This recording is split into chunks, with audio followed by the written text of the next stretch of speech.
श्रीमद् भागवत स्कंद 8मो पानो नंबर 326। श्री गणेशाय नमः, श्री सरस्वती नमः, श्री गुरुभ्यो नमः, श्री महाप्रभुजी ने नमः, मारा गुरुदेव श्री व्रजलाल जीवन ने नमः, श्री रामचंद्र डोंगर महाराज ने नमः। ओम नमो भगवते वासुदेवाय। श्री कृष्ण शरणम मम। जीव भगवत शरण अने स्मरण न करे तो वासनाનો વિનાશ કરી શકતો નથી। વાસનાનો ક્ષય કરી પછી રાસલીલામાં જવાનું છે। ક્રમે ક્રમે રાજાના મનની શુદ્ધિ કરી સુખદેવજી રાજાને રાસલીલામાં લઈ જશે। અષ્ટમ સ્કંદમાં મન્વંતર લીલા છે। સુખદેવજી વર્ણન કરે છે, રાજન, પ્રત્યેક મન્વંતરમાં પ્રભુનો જન્મ થાય છે। પ્રત્યેક મનુના રાજ્યમાં એક વિશિષ્ટ અવતાર પ્રભુનો થાય છે। આ કલ્પમાં 6 મનુઓ થયા છે। પહેલાં સ્વયંભૂ મનુની કથા મેં તમને કહી। સ્વયંભૂ મનુની પુત્રીઓ આકૃતિ અને દેવહૂતિના ચરિત્રો મેં કહ્યા। બીજા મન્વંતરમાં સ્વયંભૂ મનુ તપશ્ચર્યા કરવા વનમાં ગયા। ત્યાં શ્રી યજ્ઞ ભગવાને તેનું રાક્ષસોથી રક્ષણ કર્યું। તે મનુએ કહ્યું છે, આ સંપૂર્ણ જગત અને આ જગતમાં રહેવાવાળા સર્વ ચર અચર પ્રાણી તે પરમાત્માથી ઓતપ્રોત છે। આથી સંસારના કોઈ પદાર્થમાં મોહ ન કરી તેનો ત્યાગ કરીને જીવન નિર્વાહ પૂરતો જ તેનો ઉપયોગ કરવો જોઈએ। તૃષ્ણાનો સર્વથા ત્યાગ કરવો જોઈએ। આ સંસારની સંપત્તિઓ કોની છે, કોની થઈ છે? ત્યાગ કરીને તું ભોગવ, એટલે કે સર્વ ઈશ્વરને અર્પણ કર્યા પછી અનાસક્તિપણે તું ભોગવ અને બીજાના ધનની લાલચ કે સ્પૃહા રાખીશ નહીં। આ સારું એ જગત ઈશ્વરથી વ્યાપ્ત છે એમ જો મનુષ્ય માને તો તે કોઈનો દ્રોહ નહીં કરે। કારણ કોણ કોનો દ્રોહ કરે તો પોતાની જાતનો જ દ્રોહ કર્યો એમ મનાય। વિષયમાં મન ન ફસાય તેની કાળજી રાખો। આ ભોગ પદાર્થ કોઈના થયા નથી અને થવાના નથી, તેમ છતાં મનુષ્ય તેમાં મમતા અને આસક્તિ કરી બેસે છે। ઉપર કહેલો અદ્વૈતવાદ સુંદર છે, દ્વૈતવાદ ત્યાગો। ઋષિઓ પણ મોક્ષ મળ્યા પહેલાં કર્મ કરે છે। કર્મ કરનારો મનુષ્ય જ નિષ્કર્મ ભાવને પામે છે। ઈશ્વરને પણ કર્મો કરવા પડે છે। રામકૃષ્ણ આદિ અવતારોમાં મનુષ્યને શ્રેષ્ઠ આચરણનો આદર્શ બતાવવા ભગવાન કર્મ કરે છે, પરંતુ ભગવાન કોઈ કર્મમાં આસક્ત થતા નથી। અનાસક્તિપણે તેઓ કર્મ કરે છે। કર્મ કર્યા વગર ચાલવાનું નથી। નહીં કશ્ચિત ક્ષણમપી જાતુ તિષ્ઠસ્ય કર્મકૃત। માટે અનાસક્તિપણે કર્મ કરો। ત્રીજા મનુ થયેલા ઉત્તમ। પ્રભુએ સત્યસેનને નામે અવતાર ધારણ કરેલો। ચોથા મન્વંતરમાં પ્રભુનો હરિનામનો જન્મ થયો અને તેમણે ગજેન્દ્રની ગ્રહાથી રક્ષા કરેલી। બીજા અધ્યાયથી ચોથા અધ્યાય સુધી ગજેન્દ્ર મોક્ષની કથા કહી છે। પરીક્ષિત રાજા પ્રશ્ન પૂછે છે, આ ગજેન્દ્ર મોક્ષની કથા મને સંભળાવો। સુખદેવજી રાજર્ષિને કહે છે, રાજન, ત્રિકૂટ પર્વત ઉપર એક બળવાન હાથી રહેતો હતો। તે અનેક હાથણીઓનો પતિ હતો। ઉનાળાના દિવસ હતા, બહુ ગરમી થતી હતી। ગજેન્દ્ર હાથણીઓ સાથે સરોવરમાં જળક્રીડા કરવા ગયો। હાથણીઓ અને બચ્ચાઓથી વીંટળાયેલો તે આનંદ વિહાર કરવા લાગ્યો। હાથી જળક્રીડામાં તન્મય છે એમ જાણી મગરે આવી હાથીનો પગ પકડ્યો છે। મગરના પંજામાં છૂટવા હાથીએ ઘણા પ્રયત્નો કર્યા। હાથી સ્થળચર અને મગર જળચર, એટલે હાથી જળમાં દુર્બળ બને છે, મગર હાથીને છોડતો નથી। આ ગજેન્દ્ર મોક્ષની કથા પ્રત્યેક ઘરમાં થાય છે। સંસાર એ જ સરોવર છે, જીવ એ જ ગજેન્દ્ર છે, કાળ એ જ મગર છે। સંસારના વિષયોમાં આસક્ત થયેલા જીવને કાળનું પણ ભાન રહેતું નથી। જીવ માત્ર ગજેન્દ્ર છે।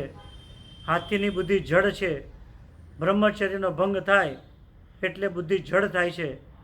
હાથી અતિ કામી છે।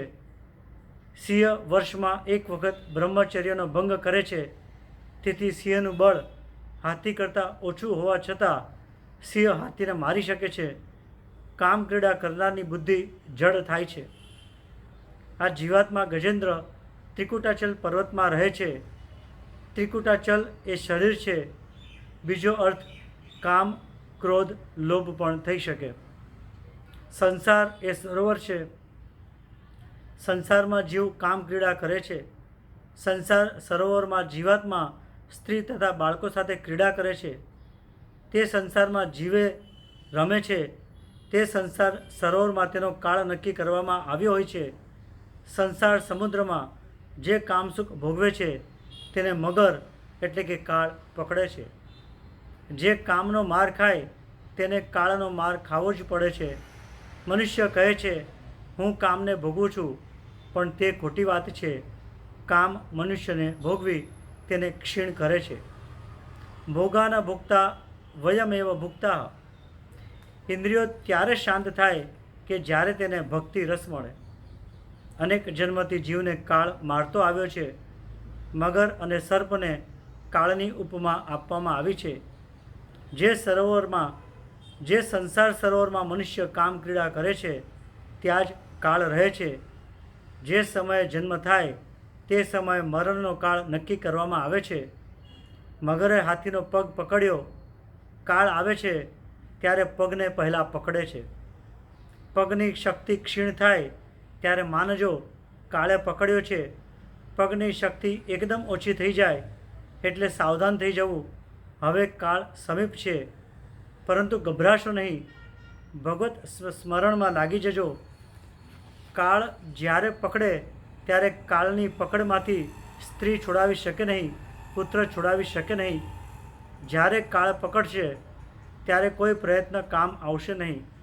તે હાથીને મગર જ્યારે ખેંચી જવા લાગ્યો ત્યારે હાથણીઓ, તેના બચ્ચાઓ કે બીજા હાથીઓ તેને બચાવી શક્યા નહીં. મનુષ્યને જ્યારે કાળ પકડે છે ત્યારે તેને કોઈ બચાવી શકતું નથી. પત્નીઓ, પુત્રો, સગા સ્નેહીઓ કોઈ નહીં. કાળ પકડશે ત્યારે કાળની પકડમાંથી કોઈ છોડાવી શકશે નહીં. કાળના મુખમાંથી તે જ છૂટે છે જેને ભગવાનના દર્શન થાય.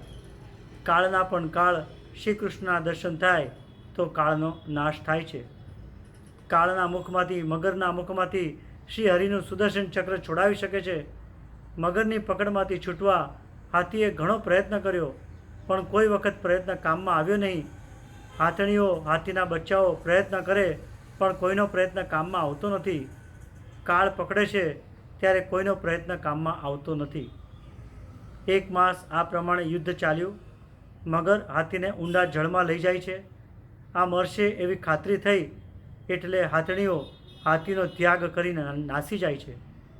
મનુષ્યના જન્મ પહેલાં તેનું કોઈ સગું ન હતું અને મર્યા પછી કોઈ સગા રહેવાના નથી. પરંતુ આ વચલા સમયમાં એને એકબીજા વિના ચેન પડતું નથી. પણ અંત સમયે આ બીજા કામમાં આવતા નથી. મનુષ્યે એવી ઈચ્છા રાખવી જોઈએ કે મારી એવી સ્થિતિ થાય કે મને કૃષ્ણ વિના ચેન ન પડે. હવે આ મરશે એટલે સર્વ ગજેન્દ્રને છોડીને ચાલ્યા જાય છે. ગજેન્દ્ર એકલો પડ્યો. એકલો પડે ત્યારે જ્ઞાન જાગૃત થાય છે. એકલો એટલે ખિસ્સામાં પૈસા પણ નહીં. જીવ નિર્બળ બને છે એટલે ઈશ્વરને શરણે જાય છે. નિર્બલ કે બલરામ છે. દ્રૌપદીએ મોઢાથી સાડીનો છેડો પકડેલો ત્યાં સુધી દ્વારકાનાથ શરણે આવતા નથી. ઈશ્વર પૂરો પ્રેમ માગે છે ત્યારે જીવ ઈશ્વરને થોડો પ્રેમ આપે છે એટલે ઈશ્વર મદદ કરતા નથી. ગજેન્દ્ર નિરાધાર થયો. તેને ખાતરી થઈ કે હવે મારું કોઈ નથી. જીવ અતિશય તરફડે છે, વ્યાકુળ થાય છે ત્યારે તે પરમાત્માને પોકારે છે. રોજ આ ગજેન્દ્ર મોક્ષનો પાઠ કરવાનો છે. ડોસો માંદો પડે, થોડા દિવસ વધારે માંદો રહે તો સર્વ ઈચ્છશે આ મરી જાય તો સારું. દીકરો રજા લઈને આવ્યો હોય, ડોસાની માંદગીરી લંબાઈ હોય તો કહેશે રજા પૂરી થાય છે, જાઉં છું, બાપાને કંઈક થાય તો ખબર આપજો. જીવ મૃત્યુ પથારીમાં એકલો પડે છે ત્યારે તેની દશા ગજેન્દ્ર જેવી થાય છે. અંતકાળમાં જીવને જ્ઞાન થાય છે પણ તે જ્ઞાન કામમાં આવતું નથી. મનુષ્ય ગભરાય છે, મેં કાંઈ તૈયારી કરી નથી, મારું શું થશે? જ્યાં ગયા પછી પાછું આવવાનું છે તેવી મુસાફરીની મનુષ્ય પારાવાર તૈયારી કરે છે, પણ જ્યાં ગયા પછી પાછું આવવાનું નથી તેવી જ મોટી મુસાફરીની કોઈ અગાઉથી તૈયારી કરતું નથી. પરમાત્માને રાજી કરે તો બેડો પાર છે. આ ગજરાજ પશુ છે. પશુ હોવા છતાં પરમાત્માને તે પુકારે છે ત્યારે મૃત્યુ પથારી ઉપર પડેલો મનુષ્ય હાય હાય કરે છે. હાય હાય કરે, હવે શું વળવાનું? ગજેન્દ્ર એકલો પડ્યો ત્યારે તેને ખાતરી થઈ કે ઈશ્વર વિના મારું કોઈ નથી. ઈશ્વરના આધાર વિનાનો જીવ નિરાધાર છે. સર્વ છોડીને ચાલ્યા ગયા છે. જે બધાને માટે આખી જિંદગી ભોગ આપ્યો તે સર્વ છોડીને ચાલ્યા જાય છે. અંતકાળે જીવને ખાતરી થાય છે કે પરમાત્મા સિવાય મારું કોઈ નથી. અંતકાળે જીવ પસ્તાય છે. હાય હાય કરતો જીવ જાય છે. હાય હાય કરીને હૈયું બાળશો નહીં. અત્યારથી જ હરિહરિ કરવાની ટેવ પાડો. આજથી શ્રી હરિનું સ્મરણ કરો તો અંતકાળે શ્રી હરિ યાદ આવશે. પશુઓ સંગ્રહ કરતા નથી, મનુષ્ય સંગ્રહ કરે છે અને આવતીકાલની ચિંતા કરે છે. કાળ પગને પકડે છે તે ભૂલશો નહીં. પગની શક્તિ ઓછી થાય ત્યારે માનજો હવે મરવાનો છું. બહુ અકળાયો ત્યારે ગજેન્દ્ર સ્તુતિ કરવા લાગ્યો. ગજેન્દ્રે સ્તુતિ કરી છે તેનો મોટો મહિમા છે. સંસારી લોકોએ ગજેન્દ્રની જેમ નિત્ય સ્તુતિ કરવી જોઈએ તો અજ્ઞાનનો નાશ થાય અને મરણ સુધરે. કાળ મને પકડવા આવ્યો છે. નાથ, તમારે શરણે આવ્યો છું. જીવ જ્યારે ચારે બાજુથી નિરાધાર બને છે ત્યારે પૂર્વજન્મના સંસ્કારોથી સત્કર્મોથી તે પ્રભુને શરણે જાય છે. ભિન્ન ભિન્ન રૂપોમાં નાટ્ય કરવાવાળા અભિનેતાના વાસ્તવિક સ્વરૂપને જે પ્રકારે સાધારણ દર્શક નથી જાણી શકતા તે પ્રકારે સત્વ પ્રધાન દેવતા અથવા ઋષિ પણ જેના સ્વરૂપને જાણતા નથી તો પછી બીજા સાધારણ જીવ તો તેમને કેમ જાણી શકે અથવા તો તમારું વર્ણન કરી શકે? એવા દુર્ગમ ચરિત્રવાળા પ્રભુ, મારી રક્ષા કરો.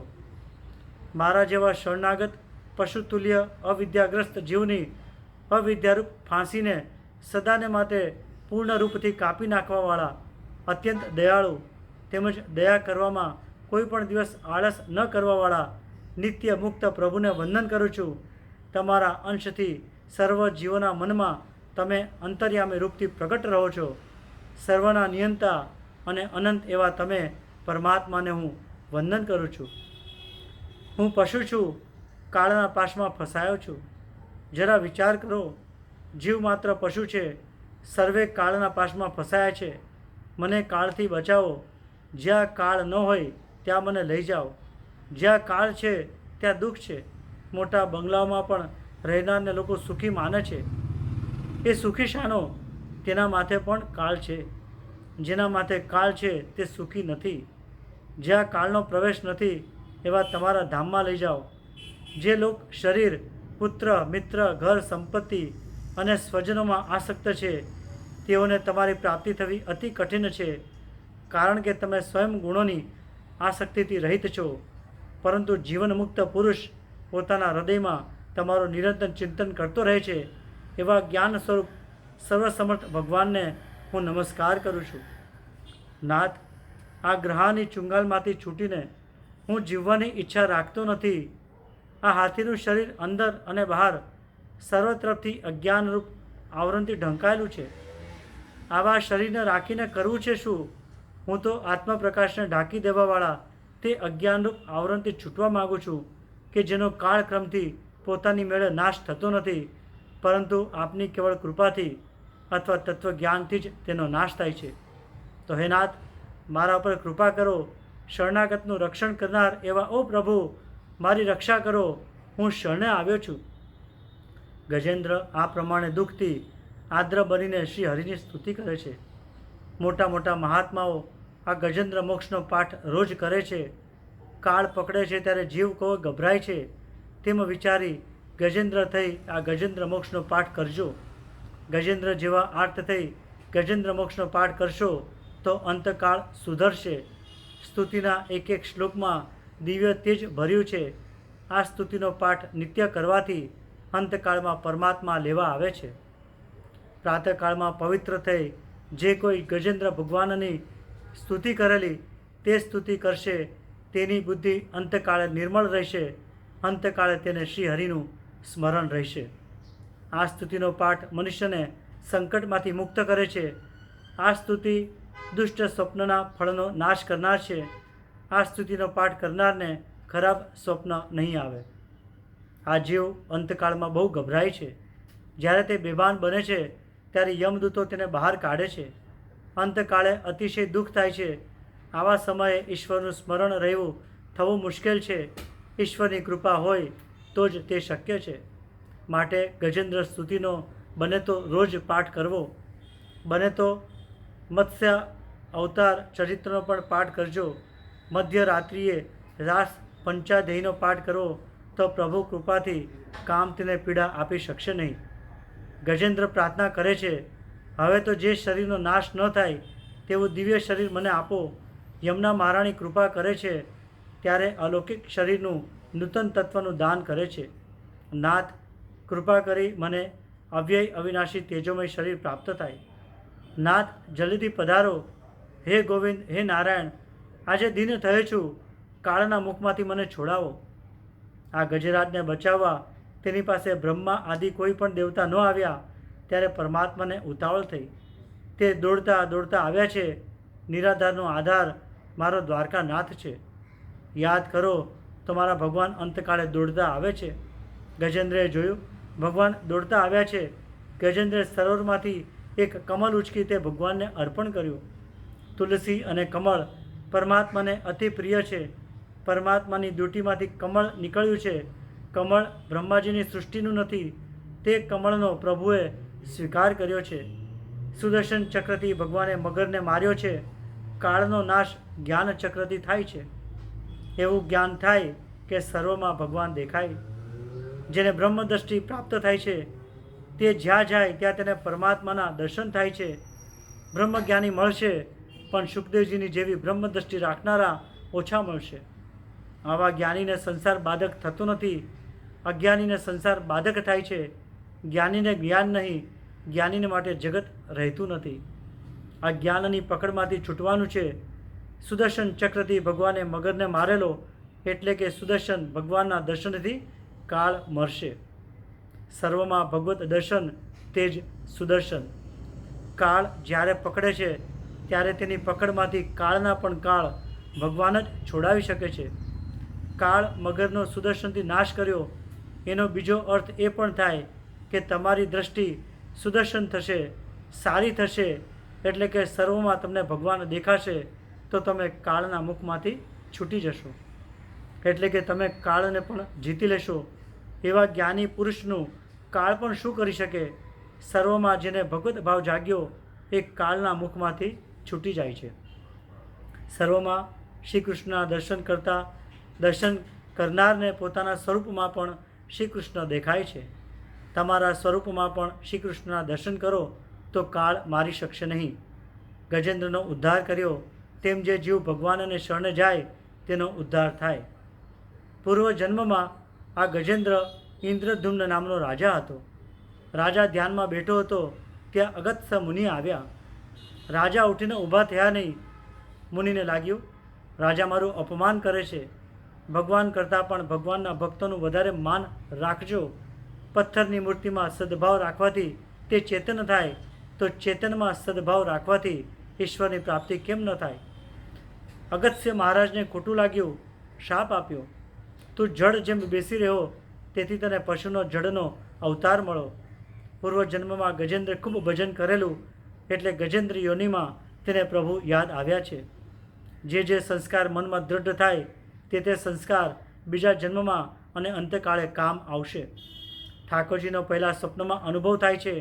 ગોપાલ સહસ્ત્ર નામમાં ભગવાનનું એક નામ છે ભક્ત નામ સ્વપ્નવર્ધન. ગજેન્દ્રને સારૂપ્ય મુક્તિ આપી છે. પોતા જેવું સ્વરૂપ આપ્યું છે. ગજેન્દ્ર સ્તુતિનો ગજેન્દ્રની જેમ પકડાઈ દિન બનીને પાઠ કરજો. અંતકાળમાં ઠાકોરજી તમને પણ ગજેન્દ્રની જેમ લેવા આવશે. છઠ્ઠા મન્વંતર તે ચાક્ષુષ મન્વંતરમાં સમુદ્રમાંથી અમૃત નીકળ્યું તે દેવોને ભગવાને પીવડાવ્યું. છઠ્ઠા મન્વંતરમાં ભગવાન અજિત નામે અવતર્યા.